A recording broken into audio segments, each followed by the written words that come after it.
They slapped me in front of his mother and told me to get out. What none of them realized, not my husband, not his mother, not his spoiled sister, was that the house they were standing in, the electricity keeping them warm, the water running through those pipes, all of it was in my name. Every single cent they had spent for the last 3 years had come quietly from my account. And tonight, all of that was about to change. My name is Vivian Cole. 3 years ago, I married into what looked, from the outside, like a respectable family. My husband Daniel ran a mid-sized business and carried himself like a man of accomplishment. His mother Margaret spoke endlessly about family values and good breeding, though her version of tradition seemed to mean that everyone around her bent to her will while she stood perfectly still. Then there was his younger sister, Tessa. Pretty, clever with words, and masterfully skilled at playing the victim whenever life asked anything of her. We lived together in a quiet, upscale neighborhood outside the city. From the street, the house looked like the kind of home that held warmth inside. It did not. That evening, I had cooked a slow-simmered chicken broth. Daniel had been exhausted lately, and I thought something gentle would do him good. I'd skimmed it carefully, balanced the seasoning, and set out a full spread: baked fish, roasted vegetables, garlic greens. Margaret sat down, looked at the bowl, and before she had even lifted a spoon, exhaled a long, theatrical sigh. She tasted it. She frowned. "What is this, Vivian? Are you trying to pickle us?" I stayed calm. "I barely salted it, Mom. If you'd like, I can adjust it." She didn't respond with words.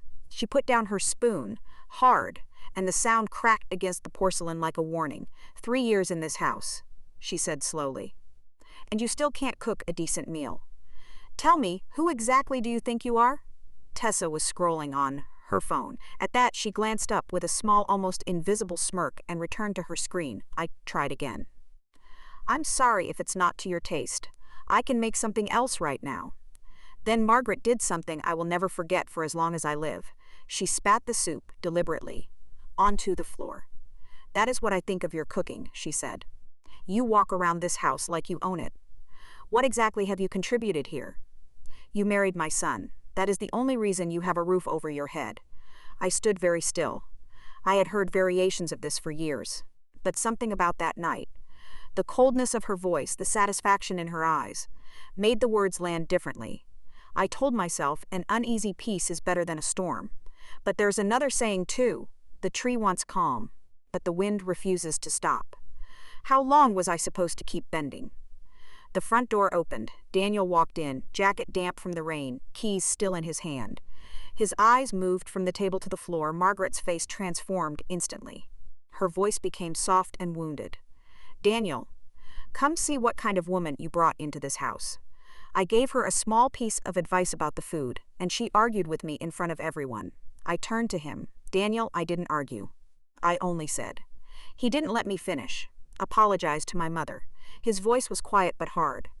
"In this house, when she speaks, you listen. There's nothing to discuss." "You haven't tasted it," I said. "You have no idea whether she's right or wrong. At least be fair."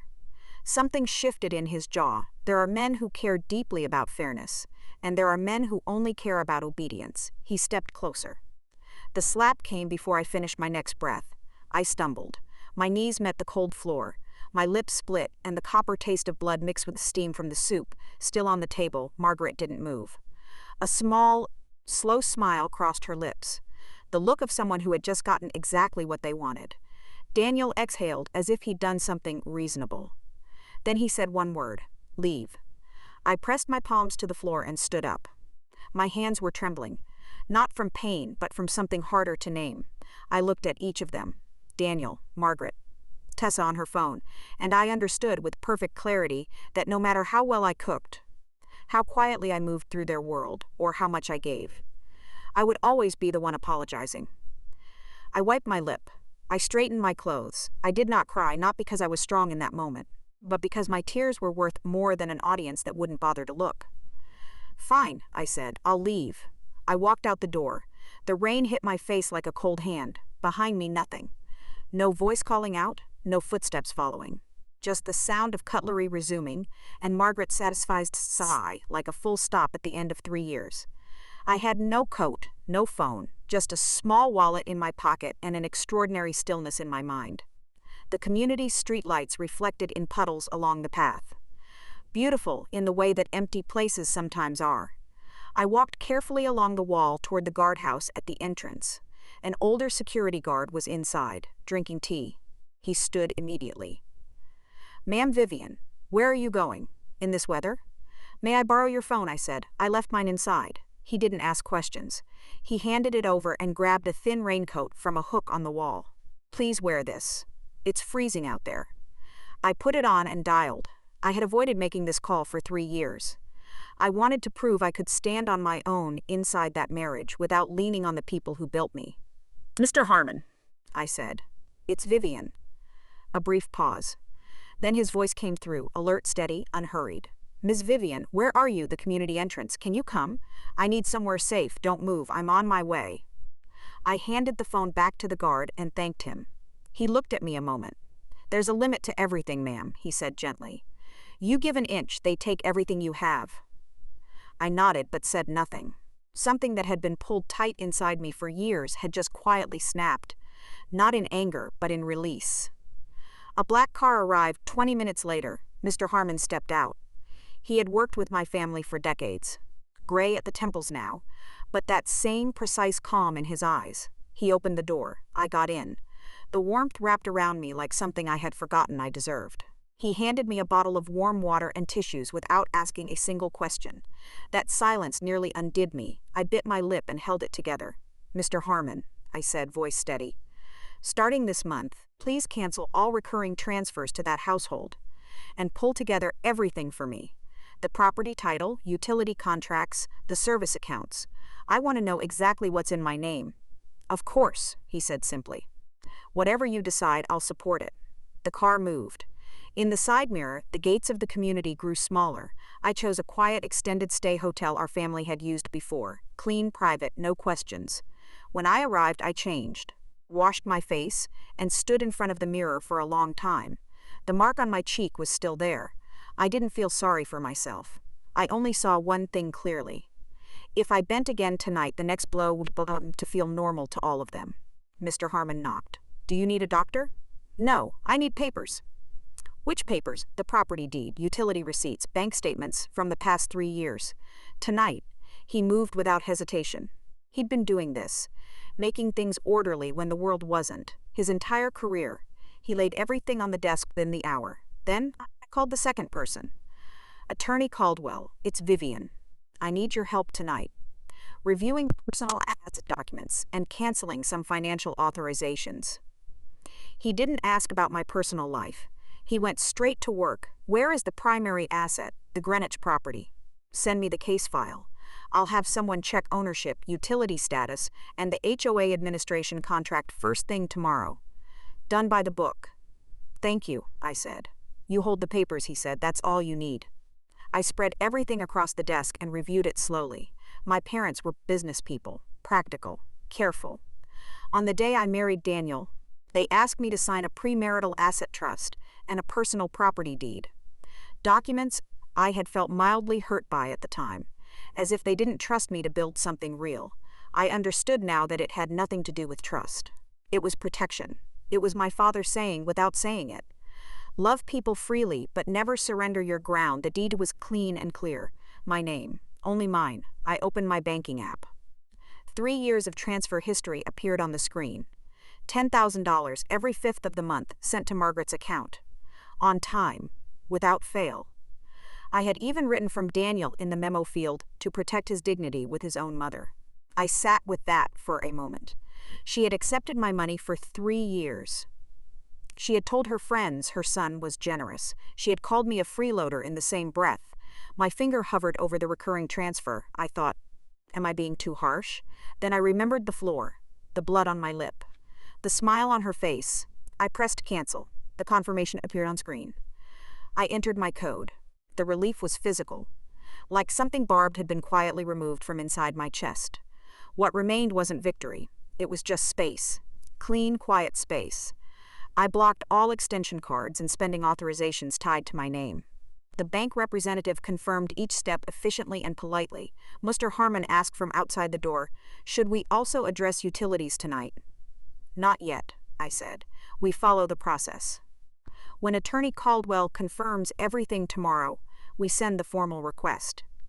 I don't want anyone saying this was impulsive or malicious." He looked at me with something between sadness and respect. "You've grown up, Ms. Vivian." I leaned back in the chair.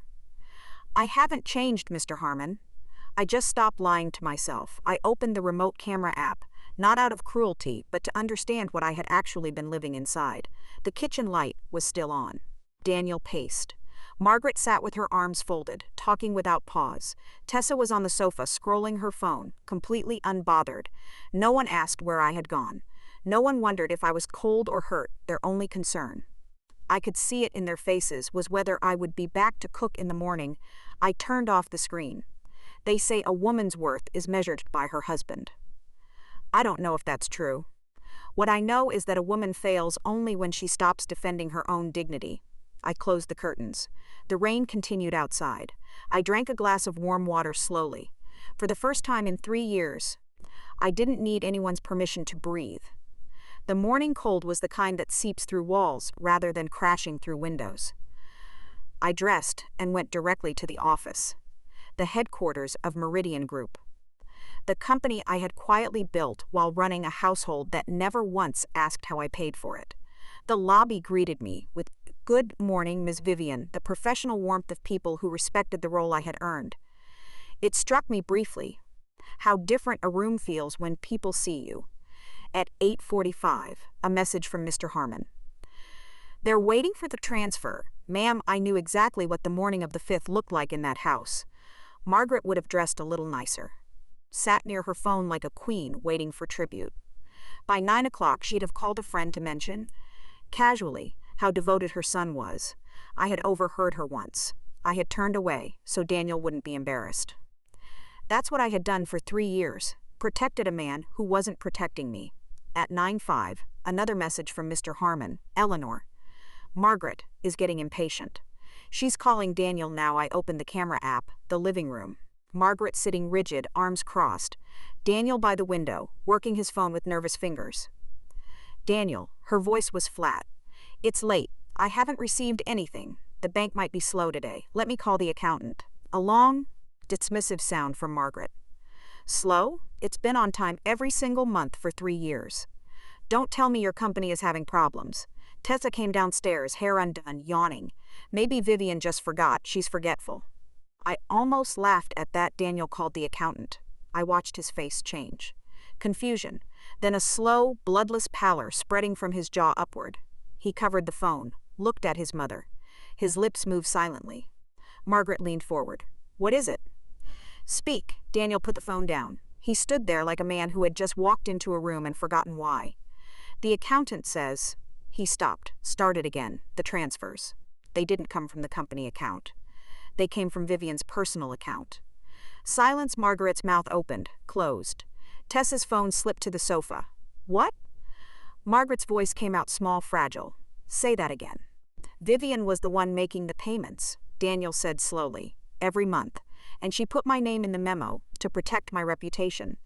The air in the room seemed to tighten. Margaret turned to face her son. The color left her face. Then her voice rose, not with grief, but with the specific panic of someone whose self-image has just shattered.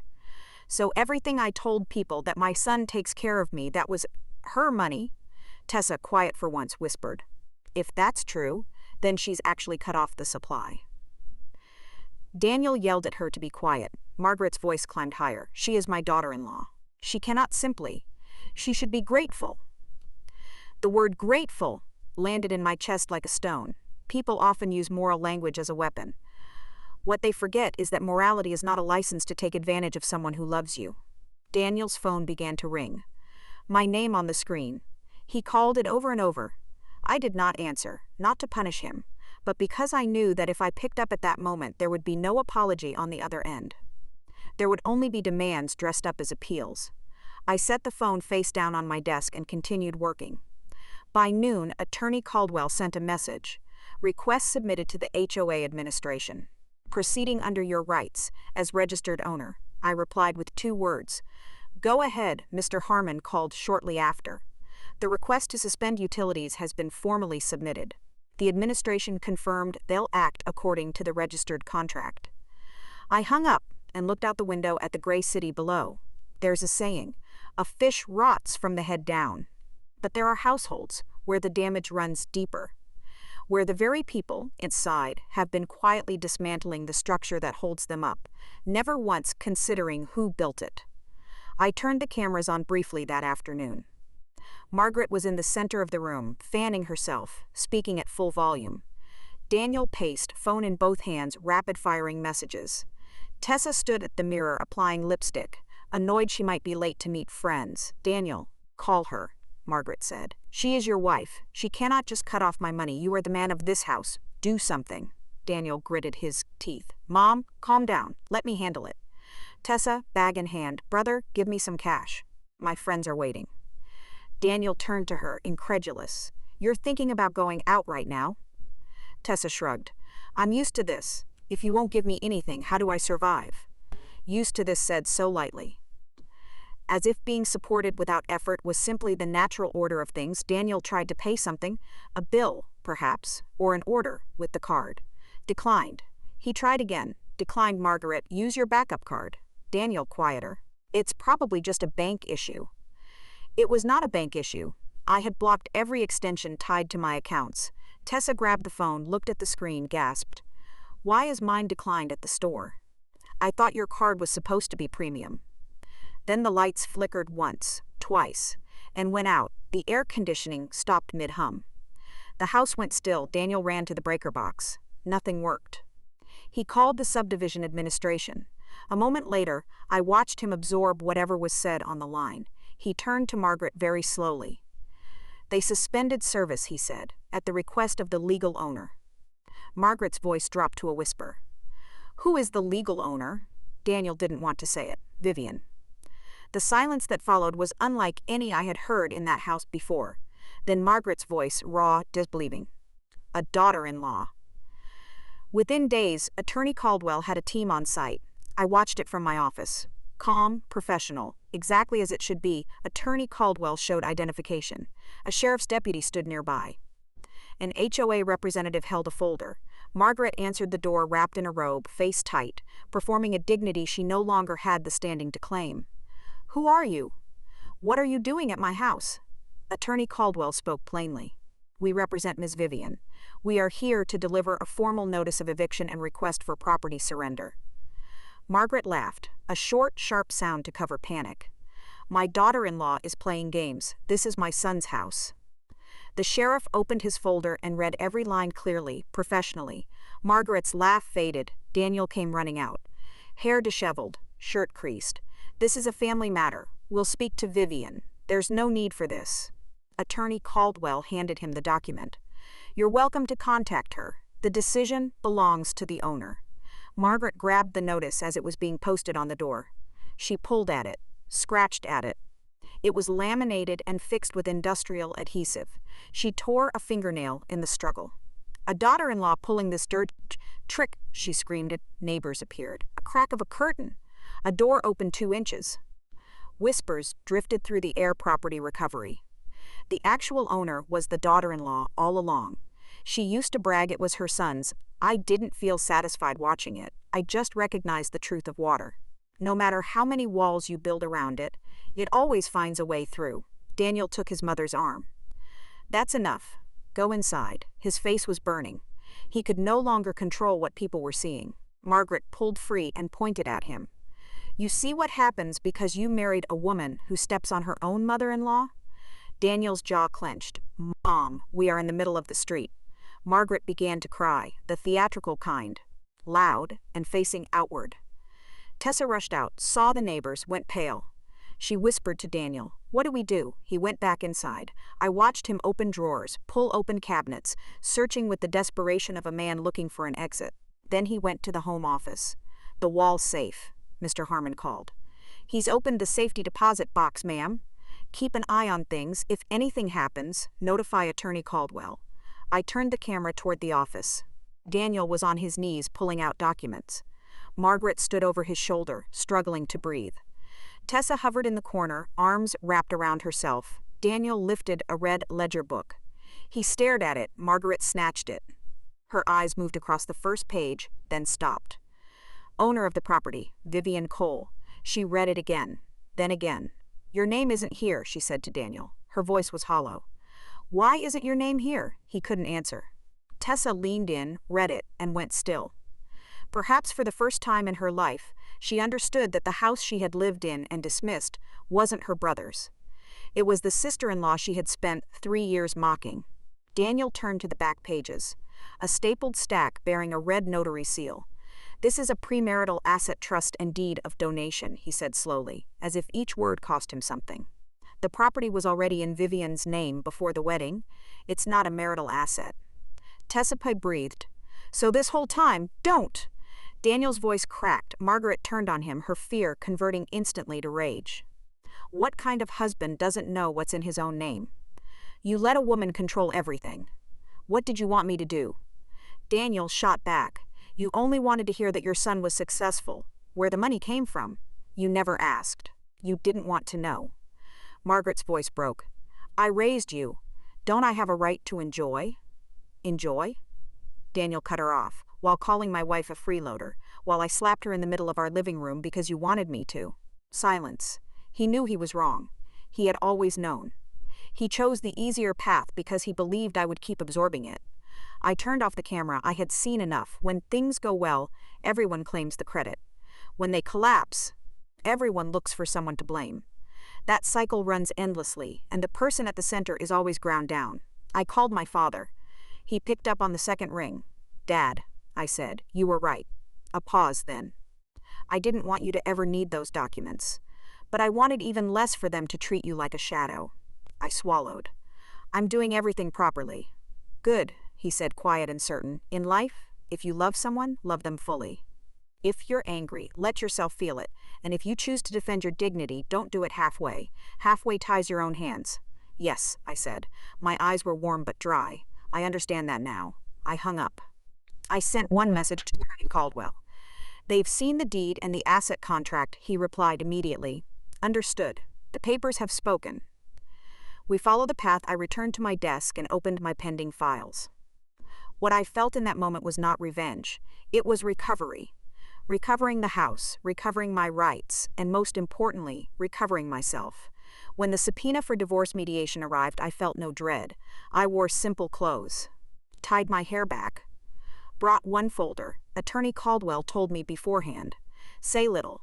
Let the documents speak. The mediation room smelled of recycled air and old paperwork. Daniel was already there when I arrived, sitting straight, hands clasped, trying to hold himself together. He stood when I walked in. His eyes moved to me quickly, then away. The mediator began. We're here to address the dissolution of the marriage and related matters. Assets, financial obligations. We have no children, Daniel said quickly. Then, regarding assets, I'm requesting a share of the Greenwich property. I lived there. I contributed to the household during our marriage. Attorney Caldwell placed a folder on the table. This is the property deed and premarital asset trust. Registered with the county clerk prior to the marriage. The property was established as Ms. Vivian's personal asset before the wedding. Ownership was never transferred or jointly titled. I live there, Daniel repeated, the mediator. Residency does not establish ownership when the property was independently titled and legally protected as a personal asset. Daniel turned to me. His voice dropped. Are you really going to do this, Vivian? You're leaving me with nothing. You told me to leave, I said. In front of your mother, in front of your sister. You threw me out in the rain. I spoke without anger, just clearly. I simply took your advice. No one in the room could argue with that. Attorney Caldwell then placed the bank records on the table.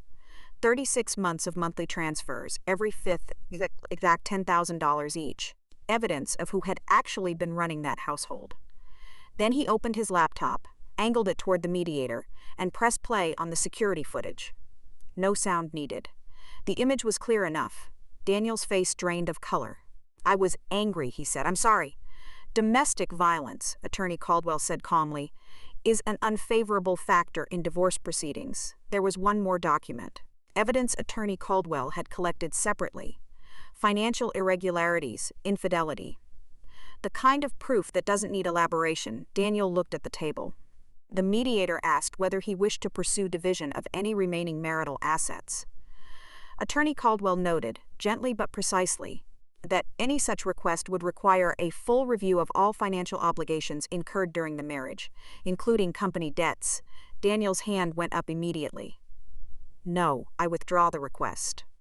The words came out faster than his original accusation ever had. When the papers were signed, I didn't feel triumph. I felt the particular relief of something that has been held far too long. Finally set down, I walked out into the cold air, breathed deeply. Some chapters only close properly when you lay them flat on a table.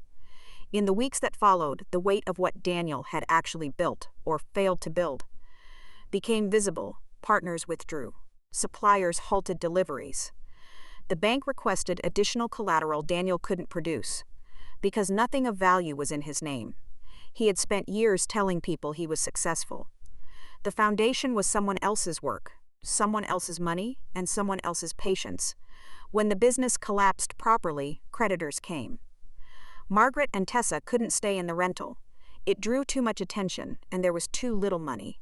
Eventually, they returned to a small town in Ohio where Margaret had grown up. A modest place, quiet, far from the reputation she had spent so long tending.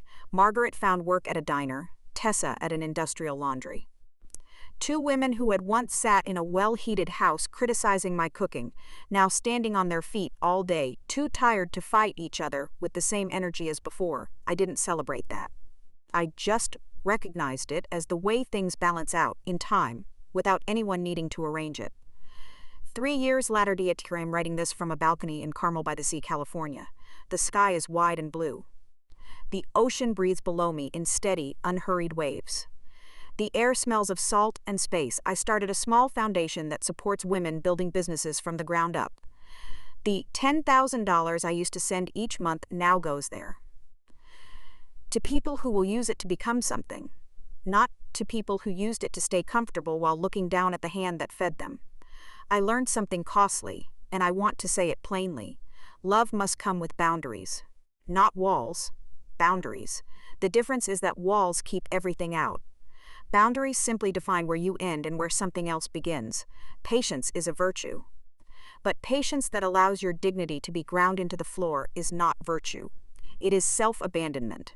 I endured for too long because I believed that silence was generosity. What I didn't understand was that for some people, your silence looks like permission. The moment I stopped giving permission, everything changed. Not because I became cruel, but because I finally became honest, with them and with myself. If this story resonated with you, please leave a like. It helps this channel reach others who might need to hear it. And if you've ever found yourself in a place where your dignity was questioned, what did you choose? Did you endure or did you defend yourself? Leave your thoughts in the comments. I read everyone. Until next time, take care of yourselves. You deserve exactly the respect you're willing to insist on.